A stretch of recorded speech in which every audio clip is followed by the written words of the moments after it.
madoko wana mhanuwe tauya ano nhau dzanyasi zozuwa rogumi notatu mwedzi uno waiyenya mavhuvhu musi wechipiri uri kupemberewa zuva rinorangariwa kukosha kwemasoja anodzivirira nyika Zimbabwe Defence Forces Day.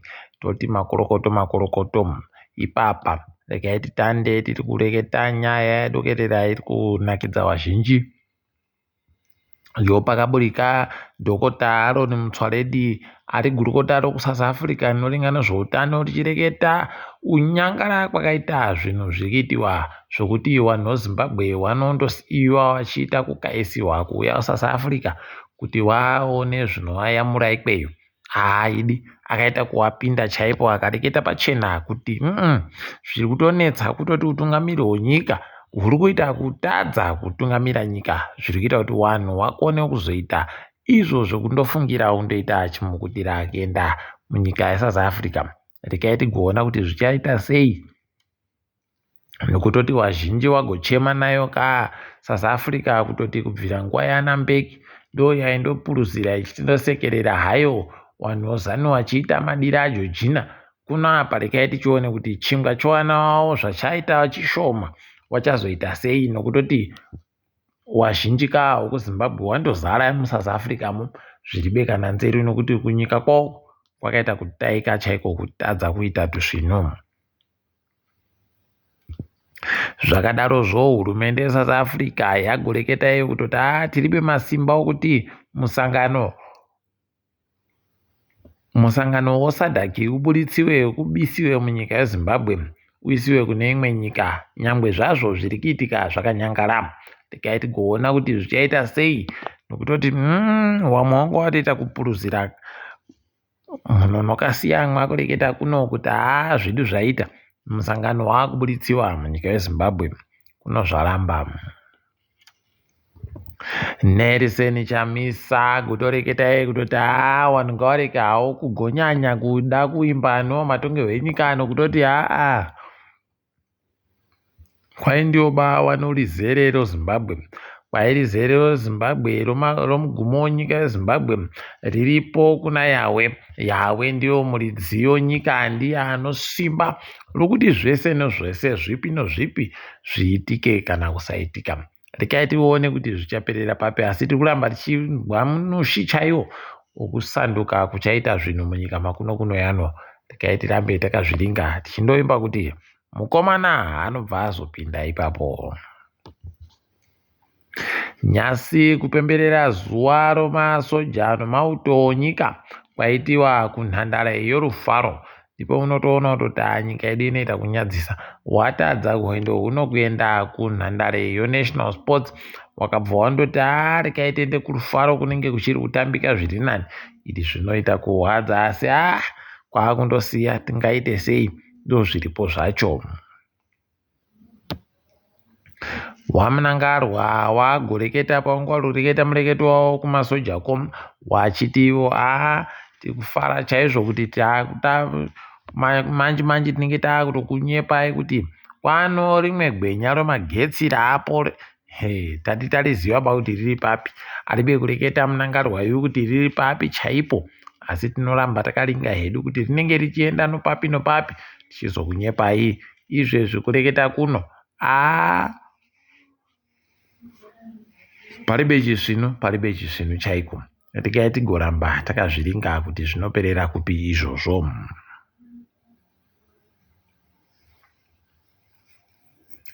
Kwaiwo Zeki wakusimudzira kufundisa vanhu zvinhu zvinochokuita nokuvhota asi wari kuzviita munzvimbo dzinonzi ndo dzakasimba bato reZANU-PF.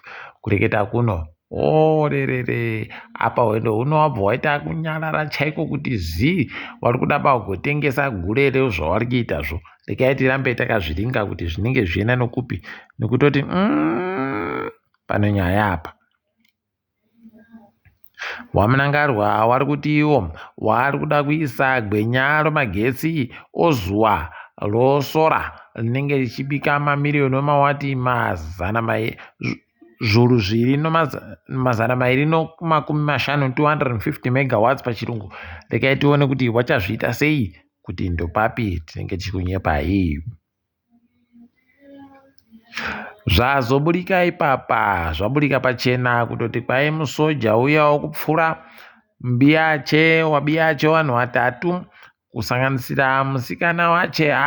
Kwai pakanyangara, akapinda mubhawa hino zvawakareketerana nevamwe kwakubva andoita kuikoka nekutoiridza ipapo achidambura achikanda uko achida andouya mumhera mukuda umuti iwe gonatsa goita tusvinu nayo pokare obva adamuhwa kuno panga pakanyangara chaiko. Kwaona zvinhu zvacho maitikira zvakaita ipapo zvinorwadza izvi, asi rekai tirambe tichindoti mweya wakapfa dai azorora murugare. Nyasi ipapa mugwagwa wosekepa unobatana nomugwagwa waSt Patrick muHatfield paita kunyangariwa kwai makombi mairi dzaita kutungana ipapo. Kana kutungana kodzomudanga kwatinoreketa kuya aiwaba kwakaita kunyangariwa uko panga palibe chisvinu kwai kwapfa wairi kureketa kuno kaiti goimba kuti kunoita bawamwe wanopfa. Tafara tichiona kuburikako vhidhiyo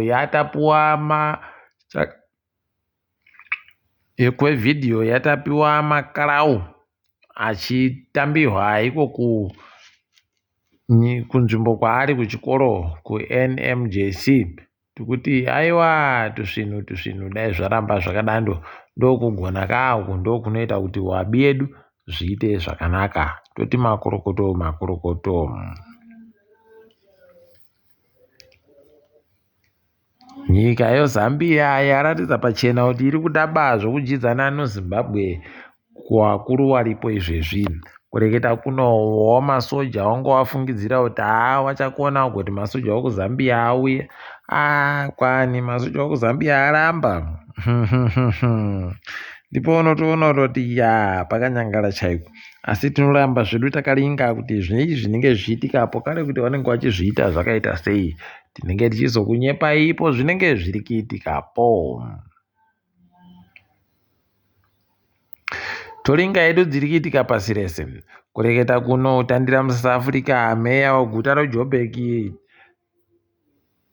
Kabelo Gwamanda kwai agwamandiwa paye atobudisiwa ati ndichazvikona bva asiya chigaro chokuita meya weguta.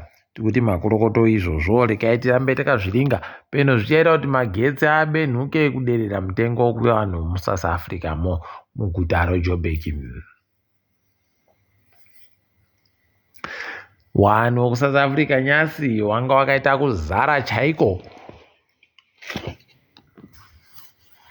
kuzara kusvinu mabuja vakamirira wabiyawo wachibenhuka kubva kumaolimpiki kuFrance. Tikuramba tichizvitenda izvi zvakanaka zvisvinu. KuBotswana waratidza pachena kuti wari kuita kufara. Kwai zvagoreketiwa zviya kuti nyika yese iri kufara ndozvaitika ipapo, nokutoti ikoku nyikayo Botswana wabva watosvika apa kutoti aiwa rekai tiende kozaza yedu nhandare yebhora inonzi National Stadium. Unobva waona kuti wari kuita kufara. Tikuti makorokoto kuna Tebokoni wabiyache.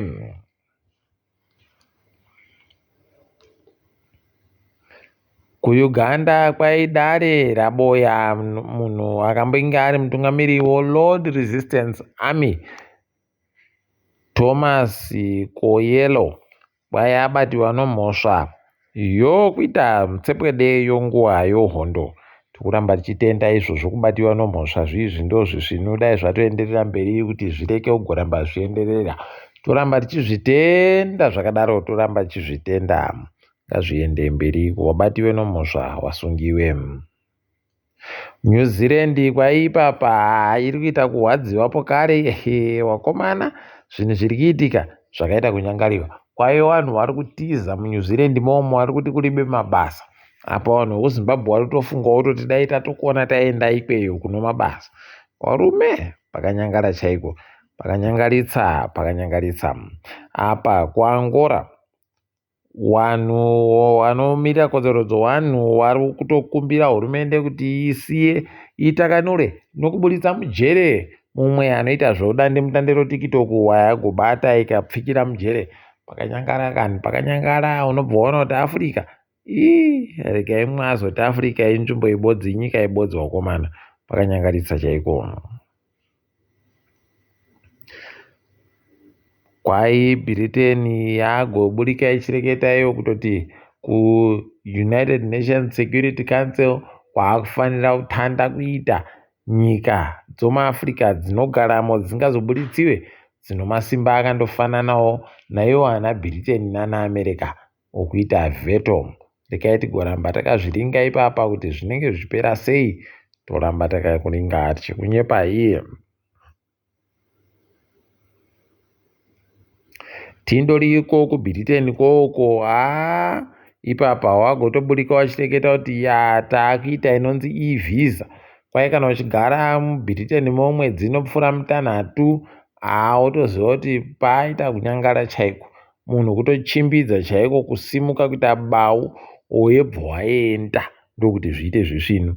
Kunorekai tizvione kuti zvichaita chere kana kuti panenge paribe.